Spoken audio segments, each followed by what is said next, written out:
the Converted Band. And it is 10 a.m. Eastern Standard Time. And I am now speaking like William Shatner. Oh, my word. Anyways, so got a video to look at and comments to read. Oh, yeah. Good times. This should be a thing, you know. All right. So, don't know if I'm going to turn on my camera or not. I guess I could. Whoa, here we go. Hello, me. Hello, how's it going? Okay.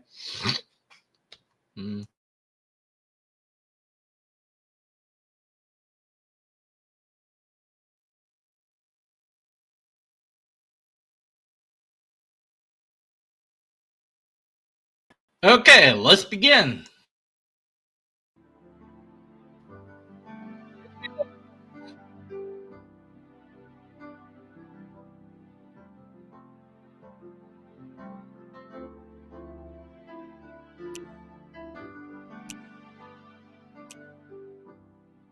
Hello, and welcome to this how-to video on how to defend the faith with confidence, responding to atheists.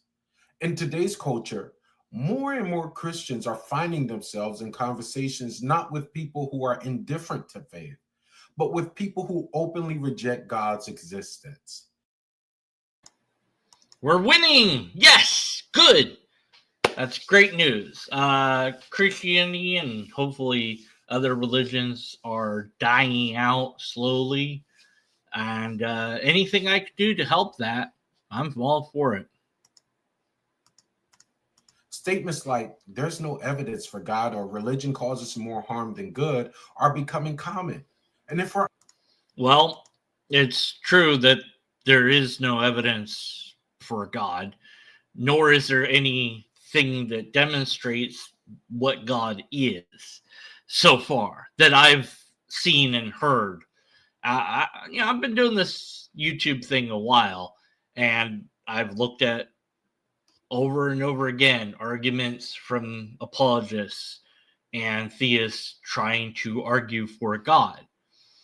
What's interesting is the atheists aren't asking for arguments, they're asking for evidence. When I was a Christian, I was struck by how many atheists kept asking for evidence. And I was like, what are we doing? Why don't we just give them the evidence? Well, somebody said we had it, but if we gave it to them, they wouldn't believe it. I thought that was rather insane. So I set out to look for and then provide the evidence to atheists. Well, I didn't find any evidence, so I became an atheist. So apologists don't have evidence for God. What they do have are bad arguments, but we can only identify them as bad if we understand informal logic. Sadly, many apologists, it seems, have not bothered to learn informal logic. Thus, they do not know that the argument that they are making is flawed in some way, shape, or form. They simply regurgitate it because they've memorized it, and that's the end of that. I would love to encounter a theist that has actually learned informal logic, but I haven't yet. Anyways. We're honest. Many of us have felt unprepared in those moments. This video is designed to give you a practical framework for engaging in those conversations with confidence, clarity, and compassion. And let me be clear, apologetics and defending the faith is not about winning arguments or showing off intellectual superiority. It's about faithfully presenting the truth of Christ to those who doubt or deny him. Our anchor text is 1 Peter 3:15, which reminds us, always be prepared to give a defense to anyone who asks you for a reason for the hope that is in you. Yet, do it with gentleness and respect. That's the heart of this training. Step 1, listen first. The first step is simple, but often overlooked.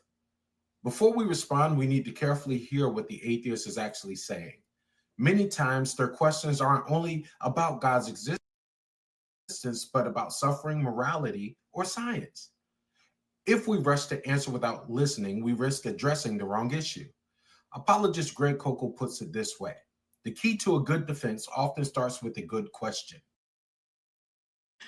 Well, I think that you've kind of stabbed yourself in the foot, so to speak, here, because you, on one hand, you say listen to the person, but then you say have a defense. Well, if I'm listening to somebody, there's nothing that I need to do to defend anything at all. I just need to listen to them, to hear what it is they are saying. If they're describing what they believe or don't believe and why, I listen to that. I've done plenty of interviews with theists where they've outlined their beliefs and why they hold them. Good morning to Captive Desk in my chat. Um, we love toast. We love toast. Na na na na na. We love toast. Yay! I don't have the thing to play, so I just have to sing it myself. That's gonna confuse this guy if he's listening. Anyway, what was I saying? Right. So yeah, let's not be ready to like defend or whatever. Let's just listen to the other person and see what they have to say. Like, that is a good thing. But then like this whole, and the question thing too, like a question should be to gain information, but it depends on the type of dialogue that you're having. By listening first, we show respect and create space for meaningful dialogue rather than a defensive back and forth. Step 2, clarify the objection. Next comes clarification. When someone says there's no evidence for God, instead of firing back with arguments, ask, what would you consider evidence? Well, you didn't seem to take your own advice in your comments section, but we'll get to that when I read the comments. One of which, well, two of which, three, some of which are from me, and some of which are from a YouTuber who I've seen post, and I have nothing but good things to say about that individual because he is very sharp cookie. He is very sharp cookie. He is a very sharp cookie. I don't know what that means. What does it mean to be a sharp cookie? He's smart. Let's just leave it at that. Okay. Anyways, what was I saying? All right. Oh, yeah. Okay. This does. Oh, what do you mean by evidence? Right. See, I keep distracting myself. Evidence, it really shouldn't be that complicated of a term that we're asking for clarification, but natural language sucks. So, okay. The sort of evidence I would need is the evidence I have of everything else. See all that stuff around me? I have ample evidence of all of that. I have ample evidence of this. I'm looking for evidence sort of like that. Now, to clarify even further, because that doesn't necessarily really explain what I am looking for, I would say empirical evidence and or a repeatable test and or a sound argument. Now, those first two, apologists do not have that. No religion that I am aware of has empirical evidence and or a repeatable test about God itself, the phenomenon God. They don't have any evidence of that you can visualize, nor do they have any tests that you can perform on it. I suppose in Hinduism, you have empirical evidence of the gods because they have statues of them, but that's not God. That's just a statue of the God. So that's not empirical evidence of that God. It's just a representation of the God. Regardless, we don't seem to have that for any religion that I know of. And so we're left with arguments, which would be sound. But to be sound, it has to be valid, which means the form must be valid. Two premises or more and a conclusion where all the premises are true. If all the premises are true, then you have a sound argument, which is the only thing that matters in argumentation.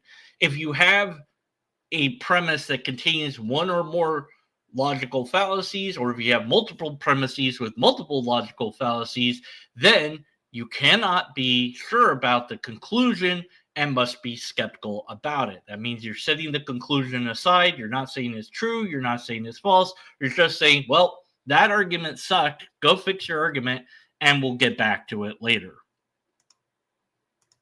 Does two things. It prevents misunderstanding and it exposes the assumption behind the objection. Timothy Keller noted that many modern objections to Christianity are rooted in cultural assumptions more than rigorous reasoning. Okay. I don't know if that's true or not, but even if it was true, so what? By asking clarifying questions, you draw those assumptions into the light and keep the conversation grounded. I've got some questions. Which version of the Nicene Creed do you follow? There's two different ones, and the wording is slightly different depending on which denomination you're part of. So which one? Oh, I guess that's too deep theologically. Step 3, respond clearly. Once we've listened and clarified, then we respond. The key here is simplicity. Take the claim, science has disproven God. A clear response. And I don't know that anyone's ever made that claim, to be honest. Depends what God is or what you think God is. And depending on that, I suppose science could examine that claim and then disprove that claim, if indeed that claim is something that can be disproven, if it is falsifiable. If God is not a falsifiable object, then science cannot deal with it. And that would make us more skeptical that it's a real thing, because there should be a way to falsify it, ideally. Will be science explains how the natural world works, but it cannot answer why the universe exists in the first place.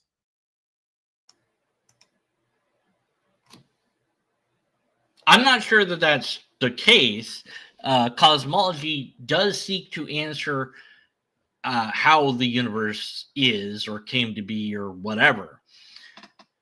But the why question, that might be a malformed statement in full. There might not be a why. Why assumes and implies intentionality, at least for the most part. There's been a study done on psychological study done on young kids where they told them about or showed them a picture of a rock in the woods. And they said, why is that rock there? And many of the younger kids would come up with various answers. But if they saw a bear in that picture, they said, well, maybe the rock is there. They saw the bear scratching itself on the rock. They'd say the rock was there so the bear can get the itch. So that the why of the rock became associated with the bear scratching itself on the rock. Whereas when the kids got older, and I'm saying this wrong probably because I'm trying to do it from memory, but at any rate, when the kids got older, they checked back in with them and showed them the same. I believe it was a movie of a bear scratching itself on the rock, and they said, "Why is the rock there?" And the older kids said, "It's just there." They recognized that there was no why to that rock being there, whereas the younger kids needed it to have an intentionality or associated it with intentionality. The older kids didn't. That's not to say that if you are thinking that there's a why to the universe, that you're a younger kid, but just that this psychology is present in younger kids. So maybe it's a flaw in thinking to assume that there is a why for any given question at all. There might very well not be a why. And, oh well, that's how reality goes. As John Lennox reminds us, it is a category mistake to think that science can eliminate God. Science explains the mechanisms, but God explains why there is a mechanism at all. John Lennox, that bloviating, sorry, Yeah, the failed mathematician that has been an apologist ever since. Don't really care what he says, but is what he says true? No. God, until demonstrated to be a actual phenomenon, cannot explain anything, period. That's it. At this point, it is also helpful to note that throughout church history, Christians have developed different approaches to defending the faith. The first approach is the classical approach. It uses logical reasoning. It attempts to use logical reasoning. The problem is, St. Augustine, who started this whole thing, recognized that atheists were using the framework of logic to make arguments. And he's like, well, we need to be able to do that too. So he came up with some arguments within what he thought was a logical framework.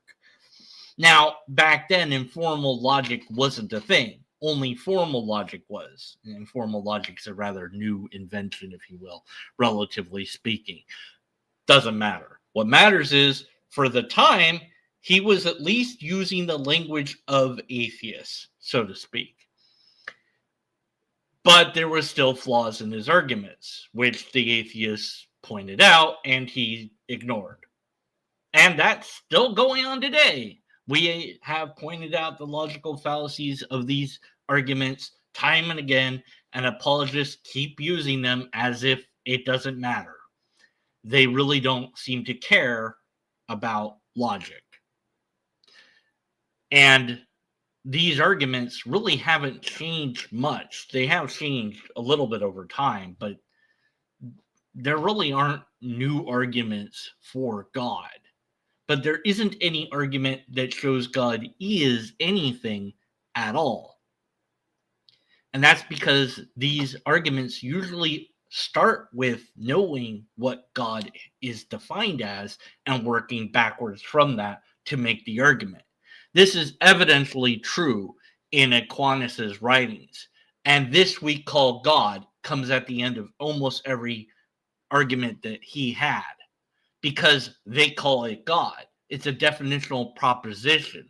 But we're not interested in that. We're interested in identifying what God actually is, not what we say God is. So you need to demonstrate that God is the thing that you're saying that it is, not just define it as such.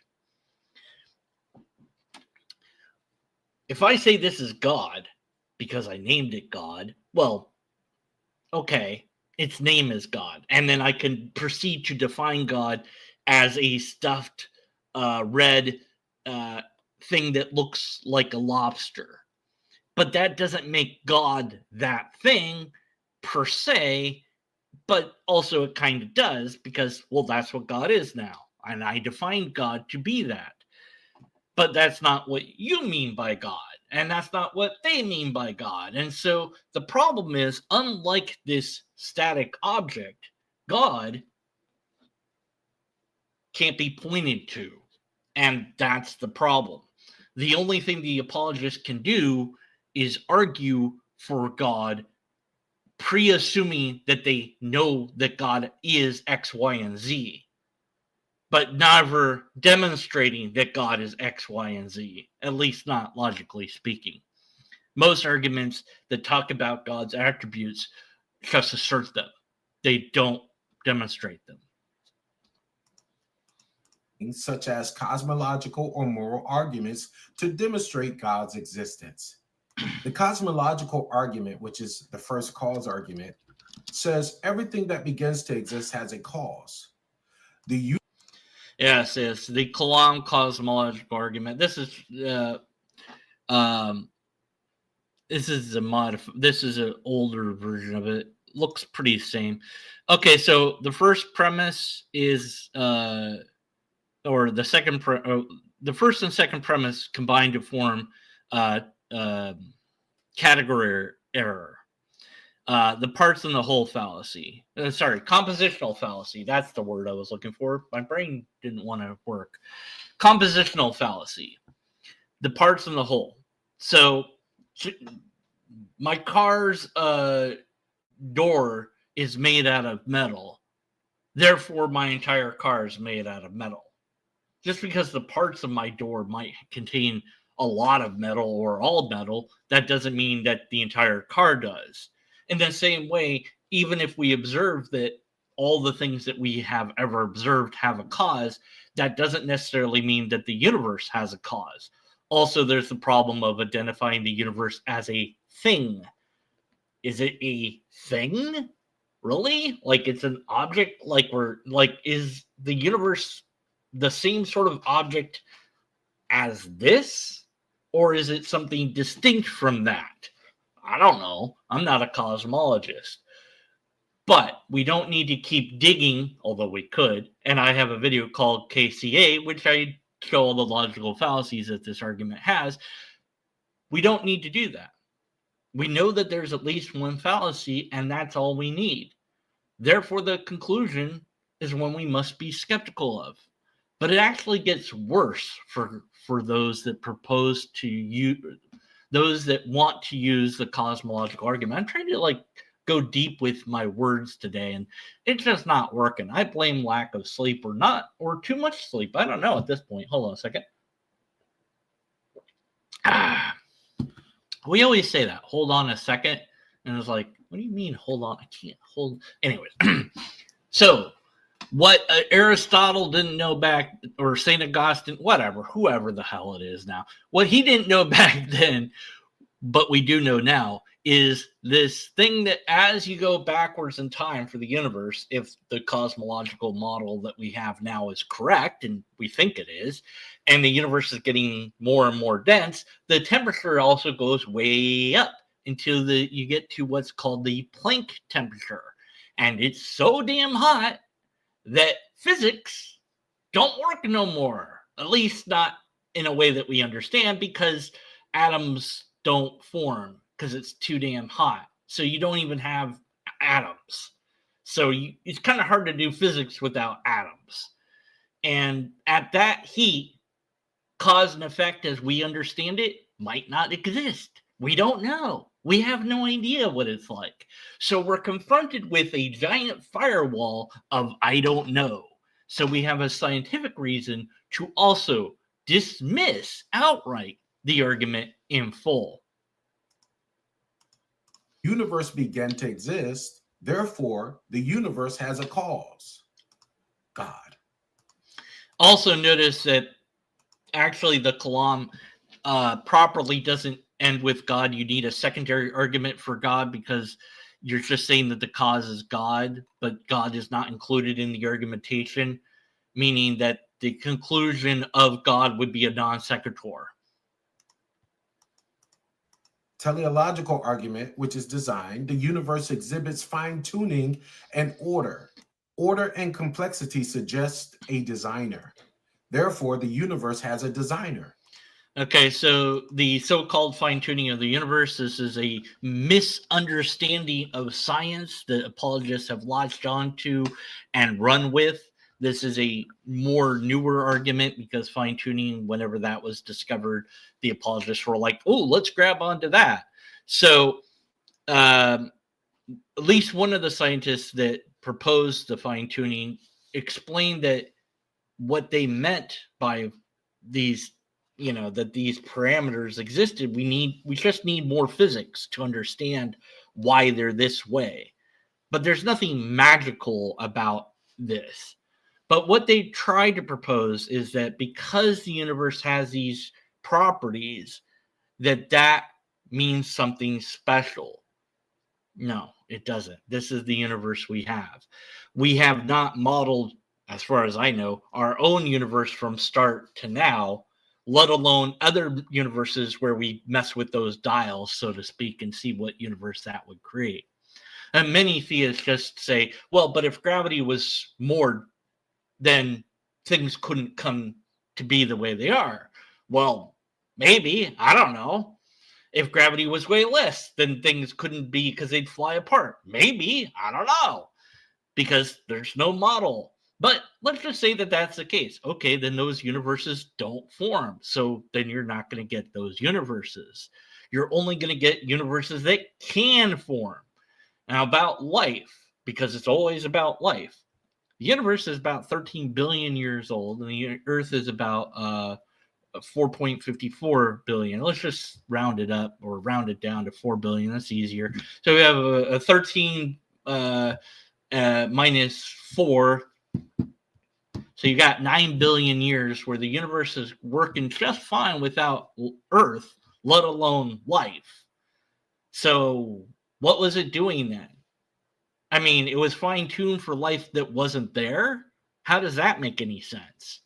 In fact, it wasn't fine-tuned for life because there wasn't life yet. And as far as saying orderly, I don't know what you mean by that, because what about the universe is orderly? What does that mean? There's no anything here. Is a black hole orderly? Is that like the vacuum cleaner of the universe to clean up all the dust? These statements are made without proper definitional framework and fall apart under scrutiny. There's many scientific reasons to be unsure of the fine-tuning, but design doesn't necessarily imply a designer, and or appearance of design, I should say, doesn't imply a designer. And what you might have is what you think is appearance of design, but isn't. Also, complexity would point to a bad designer, not a smart designer, because simplicity is the hallmark of good design. So if you want to argue for a bad designer, I guess you could do that, but you'd still be wrong. God. And then there's the moral argument. Objective moral values exist. Murder is wrong. Objective morality requires a moral lawgiver. Therefore, God exists as the source of moral law. Well, that, I mean, no to all of that. Objective moral values existing would need its own argumentation. So since you fail to provide an argument for that, that is a formal fallacy, and the entire argument becomes a non sequitur and falls apart. Also saying that it requires a lawgiver, okay, why can't that be humans? And lastly, you just assert God without anything. And there's nothing that flows from 1 to 2 to 2 to 3. So this is a non. So the conclusion is a non sequitur. So the whole argument's a non sequitur because of failure to give an argument, but also the conclusion is a non sequitur. So it's like you've got the formal fallacy of failure to give an argument, and then you've got two non sequiturs inside of the argument if we ignore the formal fallacy, which we really shouldn't. So this argument explodes into nothingness quickly. And my comment about morals and whatnot, I'll read in a bit, but I'm not done with the video yet. So the next approach is the presuppositional approach. The presuppositional approach begins with the authority of Scripture, arguing that all are you honestly advising Christians to use precept? Why? Please don't do that. Precept ignores logic and reason in full and is only just a I win game. Hey, let's play a game. We'll flip a coin. Heads I win, tails you lose. Want to play? Bing! Oh, look, you lost. Also, if it lands on the side, you owe me $1 million. You want to play? How about this? We'll play the I win game. If you refuse to play the I win game, you lose. You want to play? I win. Yay. Isn't that a fun game? I always win the I win game. Now you might say, well, but Deconverted Man, I'll play you the I win game. Aha. You're forgetting there's another hidden rule of the I win game that only Deconverted Man can win the I win game and nobody else can win the I win game other than Deconverted Man. That was a hidden rule. I'm sorry I didn't tell you about that. But yeah, it's totally there. And you can't just say that you are the one that precedes Deconverted Man, because that would just be ridiculous. Precept is nonsense. I don't know why you would advise anyone to do it. It's only going to make more atheists, not fewer.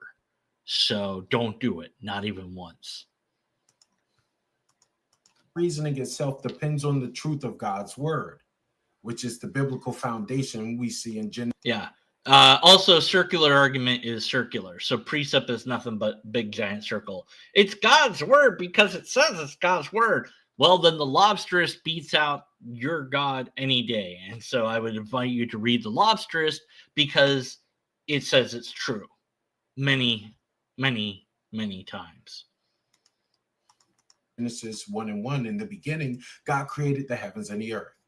The Bible affirms that God is the creator. Without the Bible's authority, we have no foundation for truth. Well, you have no foundation for truth, I guess, but that's silly because truth is a concept. What is true regardless of if there being a God or not. What I guess you mean to say is that you have no foundation for your beliefs. Well, you do in terms of psychological reasons and other things like that, but in terms of reality, no, I guess. I mean, I don't know. You haven't presented us with any evidence. But yeah, again, precept, no. Yeah, as Fantic says, precept is a closed loop, so you can never be proven incorrect. And it's a good method for maintaining belief, even though you have contrary evidence, because because you wouldn't want to ever be wrong, whereas I, as a skeptic, look forward to being wrong because then I learn something new. So my challenge to non-biblical worldviews: if truth and morality are relative, why does everyone appeal to justice and fairness? Okay, if truth and morality are X, then why do people do Z? Don't know, but that doesn't negate your burden of proof. Me not knowing the answer to any given question doesn't make you right. I don't know. No idea. I don't even know if what you said is true. It might be, but I can steel man it and say, sure, yeah, you're right. Yeah, everybody seems to do that. Okay, cool. Why? I don't know. But that doesn't prove your position is correct. However, we do have good answers to why those things are. Morality is a construction of humans working together over years and years of cooperation and infighting and outfighting. Societies that are more cooperative can beat out those that are less cooperative, and therefore they have a survival bias. So morality is the actions and or inactions that individuals take within that society that propel that society along to continue to function. Humans have to work together because the lone wolf, although they might survive a while, cannot mate and so dies out. So humans are social creatures because of evolution.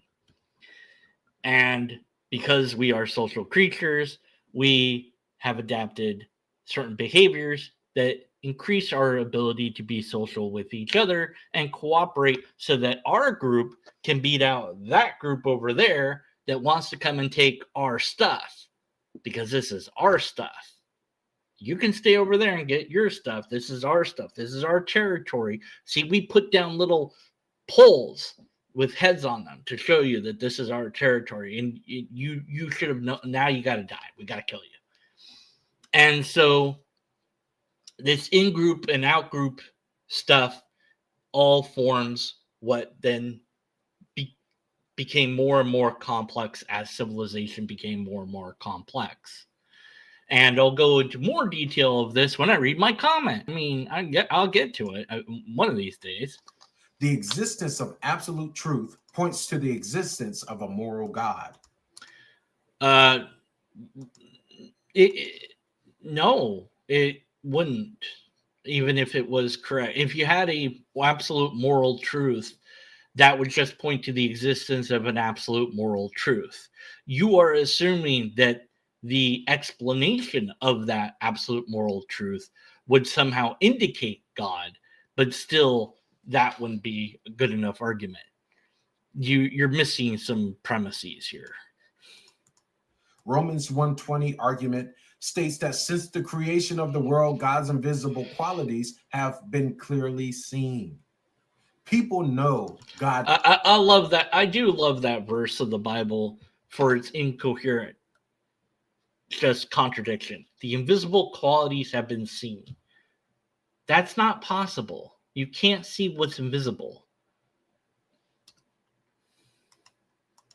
God exists because of creation, but suppress that truth. Yeah. You've got a nice little loophole to help you feel better about your belief. Anyone that doesn't hold your belief must be suppressing the truth. You don't need silly tricks of language if you actually hold the truth. There doesn't need to be a suppression of belief if you have the truth. If you have something real, then you can demonstrate it. You don't need to play mind games and word games with people to make it real. Now, I think last video before that, I introduced, Blargle sauce. The concept of Blargle sauce. Let's do it again. So we go like this, and we go boom, and inside my hands is Blargle sauce. And if you drink it, tastes delicious. Now, you might say, well, I've done that, but I didn't taste anything. Well, that's because you are suppressing your taste buds because you don't want to experience Blargle sauce. Now, you might say, well, that's silly. And it is.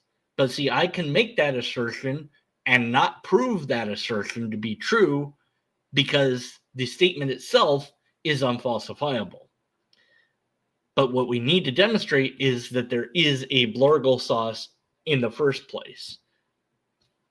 And you haven't done that in the case of these concepts that you're talking about. Nor have I done it for Blargle sauce, even though we all know Blargle sauce is real. Right, Deconverted Man? Right. Wait, why did I just talk to myself there? That was weird. Finally, we have the cultural approach. The cultural approach engages with pressing moral and social issues. You're going to go wrong real fast. Here we go. Showing that Christianity provides coherent answers where secular systems fall short. There we go. For example, the sanctity of life, the pro-life argument. Okay, now, I don't care what your Bible says, but you do. You're quoting a psalm. Song is what that means. This is a song. It's not meant to be something that you base your theology around. It's meant to be sung towards God in jubilation and celebration. It is meant for worship, not theology. So that one's wrong. And also, of course, there are verses in the Bible that absolutely support, if not endorse, abortion to some extent. I have a whole thing on it. And let's see. Oh, man, what is that one? Oh, what is it? Oh, I have to think about it. Drink from poison Bible. What's the thing? Oh.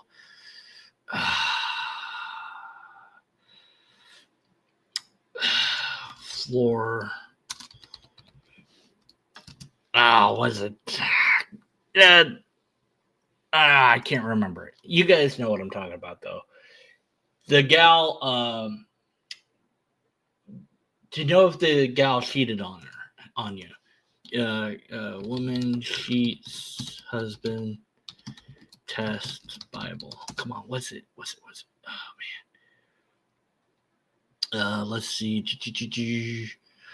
Test of bitter water. Yes, Numbers, I believe. Okay. There we go. Numbers, whatever it is. Let's look up Numbers. Here we go. Found it. Yay. There it is. Numbers 5, 11 through 31. And I have a nice little video about this. So basically, the woman is thought to be cheating on her husband. They gather up yucky, disgusting gunk off the floor. She drinks it, and then she gushes out fluid that's yucky. then she was cheating on him. But if she doesn't, then she wasn't, because that's totally a way to test if someone was cheating on you. By the way, there's no penalty if you're wrong for this as a guy. But at any rate, basically, if you did this, it would definitely, probably, more than likely cause abortion. But I don't see any Christians running around doing this anymore. Why is that? Anyways, whatever.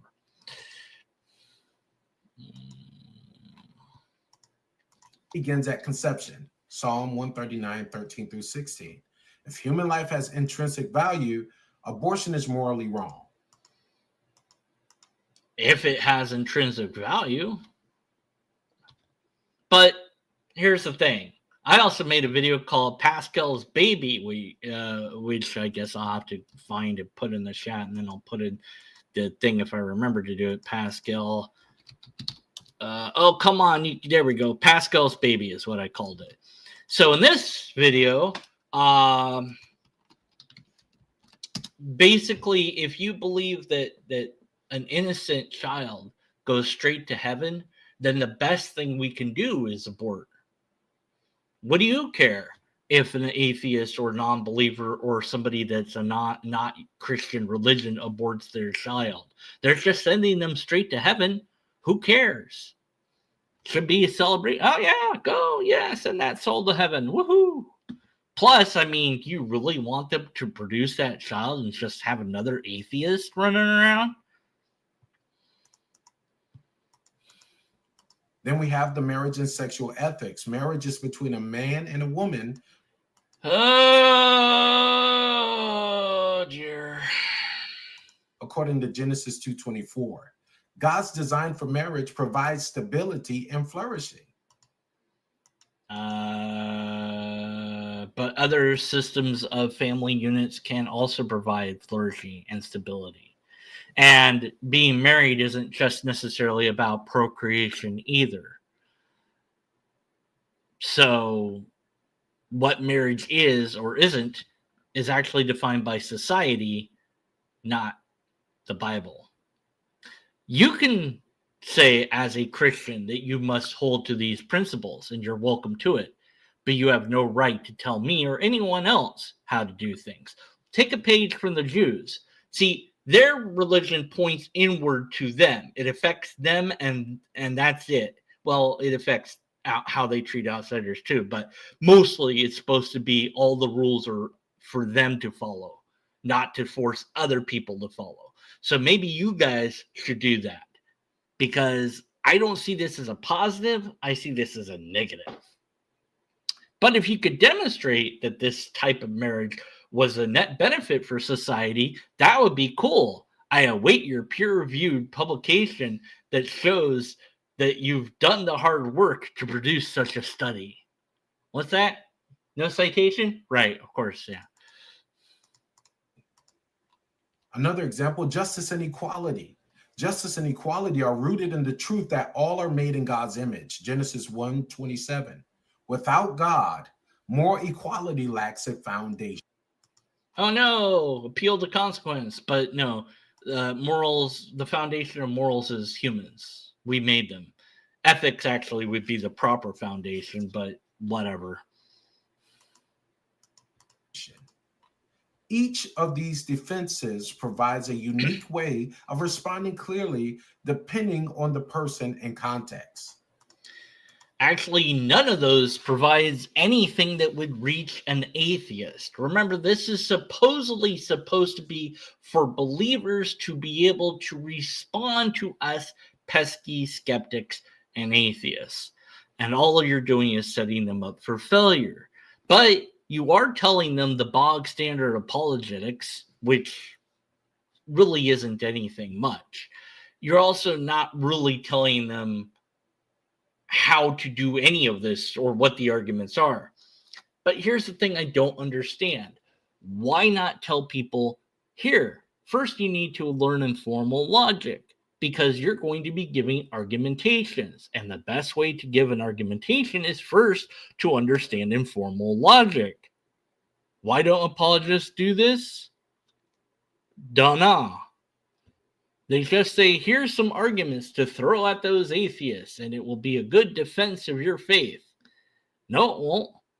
We won't believe you. We'll mock and scorn you and laugh and joke about it, and we'll point out the fallacies and walk away still not believing.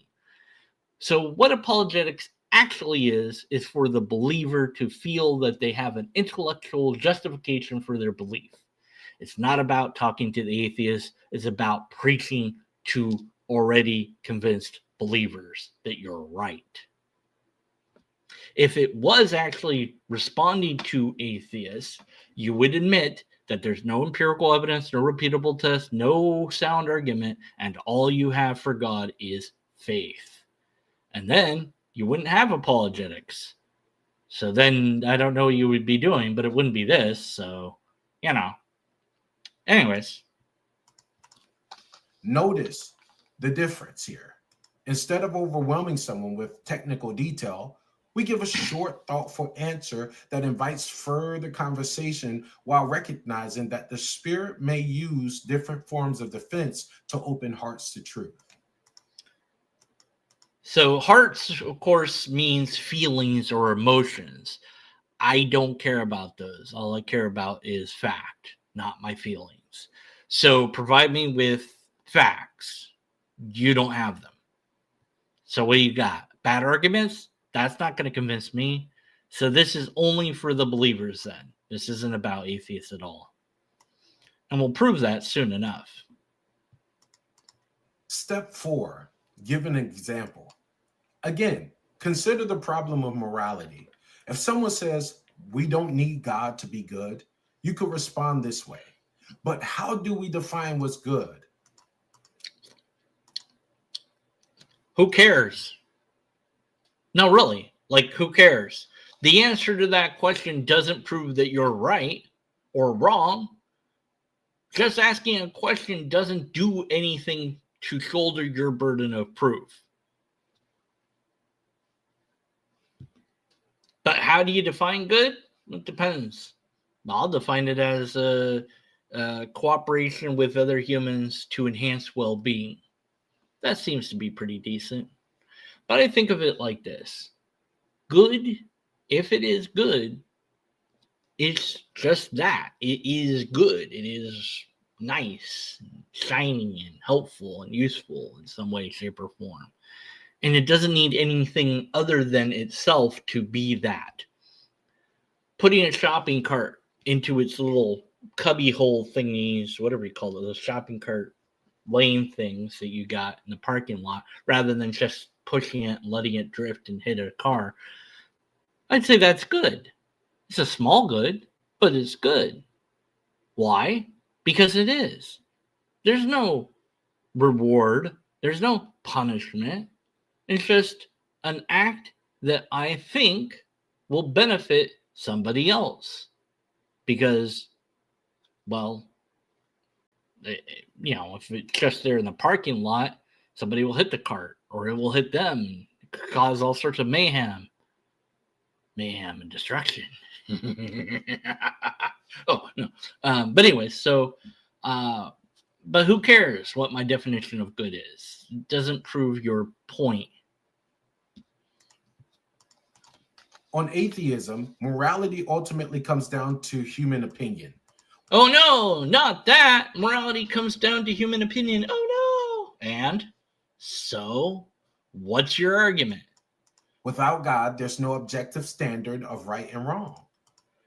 Well, that's your claim, but you need to demonstrate that. Also, which God? But if you're going to go with divine command theory, there's many, many problems with that ethical system. You really want to go down that route? Philosopher William Lane Craig. Don't care about William Lane Craig. Skip. Christianity, by contrast, grounds morality in God's unchanging nature. Oh, really? God doesn't change, does it? Let's find out. Well, back in the Old Testament, where God doesn't change, God had this contest between God and Baal. And there was two pyres set up, one for Yahweh, well, God, and one for Baal. Now, I'll be the one manning the Baal pyre in our day and age. And you go ahead and man the Yahweh or God pyre. And what they did is the Baal people, they prayed and whatever for Baal to light the thing on fire, and nothing happened. And then the Yahweh guys, they were like, hey, do it. And boom, it was on fire instantly and immediately. Now, I don't need to, I'll do it just to prove a point. Your God did change because it won't allow that test at all. You will do that test and nothing will happen. Why? Did God change? Well, it was only for that time that God did that back then, for that limited time to prove something back then. Oh, okay, so God won't do the same thing to prove it now? Why not? I thought God didn't change. I don't know. It just seems to me that God does change. And if God doesn't change, then it's rather static, which would be a detriment, not a benefit. But oh well.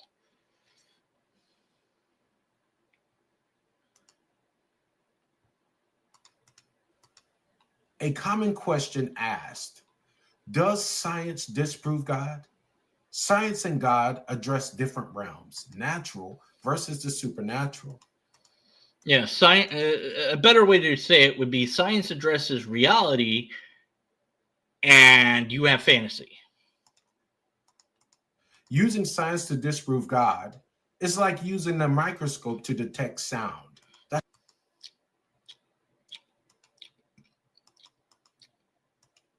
You could do that.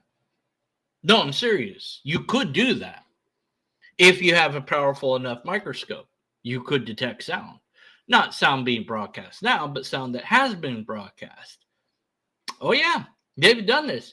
If you have a piece of glass that is warm enough and you have sound loud enough, the sound will record onto the glass. And then you can see that with a microscope. So you could do it. Just saying. Your analogy sucks. That's the wrong tool for the job. Science is natural, faith is supernatural. Right. Science is real, faith is fantasy. Got it. Scientific discovery points to design. No, it doesn't. Fine-tuning of the universe, the complexity of DNA found in Again, quoting a song. Psalm 139, 13 through 14, and the origin of life. All of these things are scientific in nature, not biblical in nature. None of these point to God. These modeled examples help you see not just what to say, but how to say it. Well, it tells you what to say if you want to be completely and utterly wrong. With patience, humility, and clarity. All right, and then say more stuff about Christ. Not that we care. Okay, I think, do we need to hear him talk about Christ? Nah, I think we're good. Let's go to the comments because I've been teasing that I'll do that, and oh my goodness, that's all big and giant. Get to the where the bleep is my? Here we go. So here's Bill. He's the one I was saying is an amazing, smart guy. I have a lot of respect for him. I think he used to do stuff on YouTube at some point. Pretty sure. But then but he doesn't anymore. Which is a shame. I don't know why. But anyways, so he says, you're actually going to talk to atheists? Cool. And then he goes on. And he says, the response, there's a lot, you know. And this is where I said earlier that this guy isn't really interested in talking to atheists because he's not even following his own suggestion of listen to us. Remember he said to do that? He's not doing that in the comments here.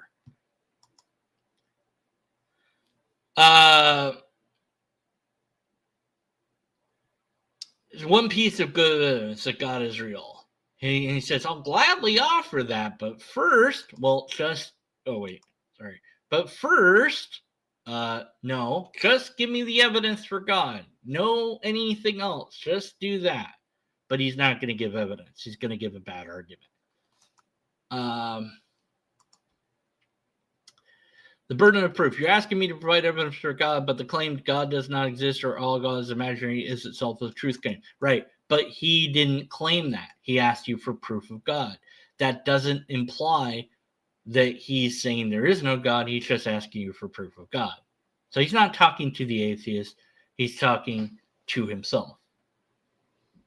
I'll offer you one substantial piece of evidence for God, and in return, I'd like to hear your best reasoning or evidence why I believe reality is better explained without God.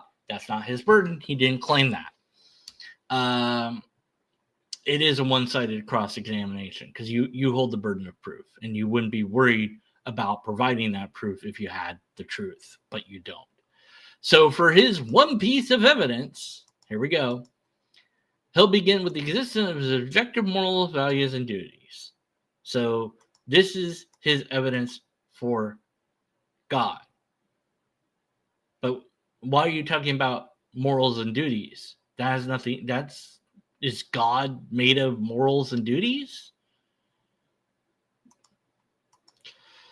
Across cultures and times, human beings have recognized certain moral truths such as torturing children for fun is wrong. Well, have they though? Have all cultures said that, or just the majority? Because if you have one culture that didn't, wouldn't that negate this? Also, if God tells you to torture babies for fun, then it's objectively right to torture babies for fun, right? I mean, under DCT, it would have to be. Anything God tells you to do or not do is correct under divine command theory, which is DCT. So that's the problem with DCT. These are not mere preferences, blah, blah, blah, blah, blah. If God does not exist, moral values are reduced to subject to humanity, blah, blah, blah. So, on atheism, how do you account for objective moral values? Well, on atheism is an incoherent statement because atheism is not a worldview. It is a non-belief in God, and that's it. So, again, not talking to the atheist to understand the atheist. He's talking to his script that he has prepared. He's not engaging, he's debating. And that's fine. I love debate. But if you're trying to convince us that there's a God, give us evidence of God. You didn't do that. Let me read my comment. Oh, yeah. So I said, I'm also a skeptic, and I'd love to talk to you on my channel. We can do a talk, or I can interview you. Done that plenty of times. Anyways, you made statements that I think are easy enough to respond in text. Oh, yeah, here we go. Number 1, objective moral values and duties, and 2, across cultures and times, human beings, etc. It might very well be the case that we can observe that number 2 is true, that across culture and times we've recognized moral truths. Okay. Although how many percentage of people have recognized those ideas to be correct or not is an unknown factor. Perhaps many, perhaps almost all. But even if we found that a single person did not, that should mean something is off. We now have to explain how one person could hold an idea that is not true as true. And that goes into psychology and brain types because some people's brains just do not work the way that other people's brains do. Okay, so I would hope that we agree that yes, there are a handful of people that we have observed even today that have done some really messed up things that other humans and or living creatures that we wouldn't want them to do or have done. One dark example. In 1984, Frizzle imprisoned his daughter Elizabeth in a hidden cellar beneath his house. Kept her there for 24 years. He assaulted her. And she gave birth to 7 children, one of which died shortly after birth. And then some of the children were kept with her in the cellar. Others were raised upstairs by friends and his wife.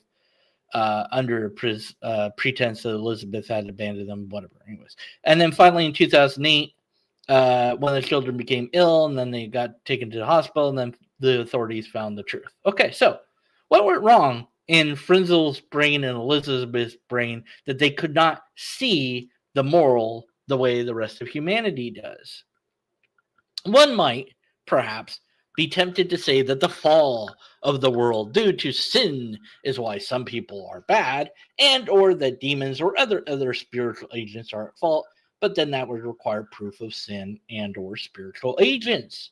One might perhaps suggest that whatever the true cause is, God has a plan, but that doesn't explain why they are not interacting with the right that they know to be true. One might perhaps suggest that they did, in fact, know it was wrong, but did it anyways because they wanted to sin. But this, again, requires proof that sin exists. One could speculate that aliens have controlled the minds of these people, and in fact, that every time anyone does anything, there are no aliens. There are no aliens. What happened? Huh? What happened? Oh well. Aliens have controlled the minds of these people, and that anytime anyone does anything bad, it's because of aliens. But we'd have to prove that aliens are real, and as well that mind control is possible. Okay, so let's put aside that speculation and see what science can tell us about the brain. Different brains produce different people, and their brains do not work the same way. So there will be people whose brain is not made with societal norms being in place. Something in them is different enough to cause them to not perform the way that the majority of humans do. Therefore, the mundane idea of evolution at play that produces a number of brain answers the question of why that person did not do what was quote unquote right. Following that seems the answer for why other people do behave in a way that benefits other humans, broadly speaking, is a result of evolution of brains. The pressure being selected for is one of society. Groups must work together. The humans that do not work well with others are exiled or killed early on in our timeline of humanity, whereas today they might slip through the cracks and go unnoticed because we do not live in tribes anymore. So the observation that humans behave in ways that generally benefit other humans is easily explained by mundane forces of society plus evolution working in conjunction to produce what we call morals. That resolves number 2 nicely.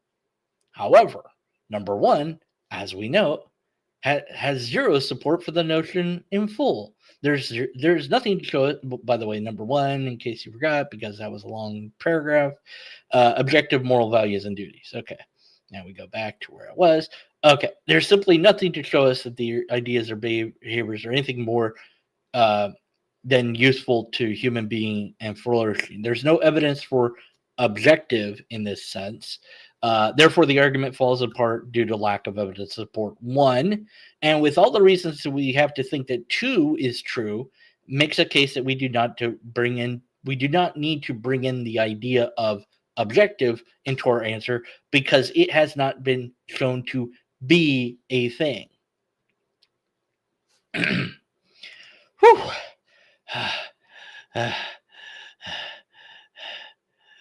Oh man, you said doodles. What? I did? I don't know. Mighty Filbert said, "Why do I feel judged right now?" I don't know. Don't worry about it. All right. If God does not exist, moral values are reduced to subjective human opinion. This is an appeal to consequence. And then I explain the logical fallacy aims at providing the proposition X is true because Z is undesired. Also, you have yet to show that God existing is linked to anything else being true or false. You seem to be then asserting the idea of God comes with the features that are yet unproven about God. What is God? Well, we have a problem because anyone can claim anything about God right now, as I did with the lobster. Since for the moment, God is simply a concept we're talking about, and it hasn't been shown to be more than a concept, then your idea that if God X cannot be stated until you show that God is a thing and then show what God is. So you still have the burden to show that this is true. Far from being evidence of God, you have done the following.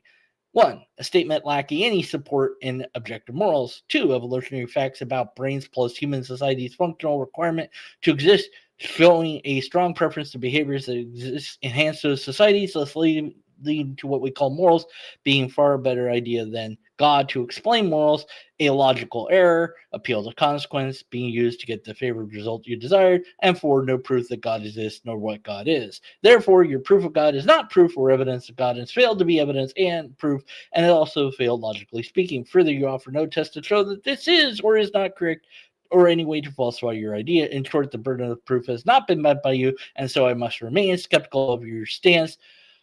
But I'm not done. You also state the following: the claim does not exist, or all God's imagery is a truth claim. Correct. I'm not making that claim. I'm asking you to prove God is real. That is not me saying God is not real. And there you go. So, yes. And I invite him to do a live talk. And I also told him I was doing this live now. Oh, wait. No, I closed it too soon. Oh, I'm stupid. Oh, I'm an idiot. Oh, shit. Yeah, what have I done now? Deconverted man, you. Yeah. Email me my. Let's see. Deconverted man 1, blah, blah, blah. Gmail. Okay. Hopefully YouTube won't delete the comment. Oh man, where was it? Dang nabbit, there was a thing I was gonna read. Man, I closed it.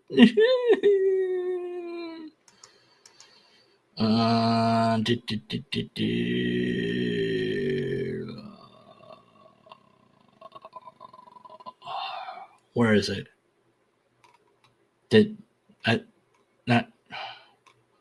Dang nabbit. Oh, I wrote more stuff. I wrote a thing that I thought would be funny to read, but now I'm not sure where the hell it went. Oh well, that's okay. Doesn't matter anymore. I don't care. It's fine. If you read, tell you what, you guys, girls, robots, whatever, you read the comments and you'll find the thing that I was supposed to read out live that would have been far funnier if I had done it, but I didn't do it, so well. All right. This video wasn't necessarily to provide evidence for God. This video was about apologetics. Broadly speaking, he's introducing very basic ideas of apologetics to an audience that he assumes is going to be Christian. And okay, he's just starting out on his apologetic journey. He's just starting out the channel. He's got a couple subs, like I think 3. Normally I would kind of, just bypass it, but it was just a good example of many logical fallacies strung together in his presentation and in the comments, where I don't know that he is really listening to what the atheist wants per se. Maybe he is, but because apologetics kind of gets in the way of that, he's like the typical trope of the atheist says, "Where's the evidence of God?" And then the theist says, "Well, but you can't have evidence of God because God doesn't have evidence for it because it's in this category of stuff that doesn't have evidence for it." And it's like, what? How do you even know that there is that category? Basically, that's what supernatural is. It's a non-category category. It's a asserted category that has not been demonstrated to exist, where empirical methodology and testing doesn't work. But that's also magic. So there's a problem there. The atheist, the skeptic, want something that religion, as far as I can tell, has not produced. Evidence of the phenomenon in question, not arguments, not philosophy, not playing with words, not tossing around the burden of proof back and forth, but just demonstrable evidence of the thing. This is God. Prove wrong. Well, wait a minute. It's not up to you to prove wrong. It's up for me to demonstrate that this is God. Well, I named it God. Case closed. But what if this was actually God? I mean, really? Well, you might say, no, because God made the universe. No, no, no. This is God. God didn't make the universe. See, that's the thing. You don't get to decide what God is until you demonstrate that God is at all. Until then, all we have is ideas about God. And certainly, God is a powerful idea. But unless and until we have empirical evidence, a repeatable test, or a sound argument, we should be skeptical that it's anything more. Until next time, be skeptical, everybody. And after next time, continue to flirt with I.N. Davenport. Wait, what? That's not this. That's not the ending. That's not how I end these things. Oh well, I can't. Now we all have to flirt with I.N. Davenport. Hey, I.N. Davenport. Ah, you're looking great today. I love that letter I that you've got there. So purple. I could just lick it all up.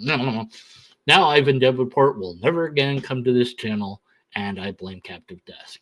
All right, instead of flirting with Ivan Davenport, we're going to flirt with Mighty Filbert. Yeah, that's who we're going to flirt with from now on. Flirt with Mighty. What do you mean end the stream? No, don't end the stream. No, wait, I'm not done yet. No, wait, until...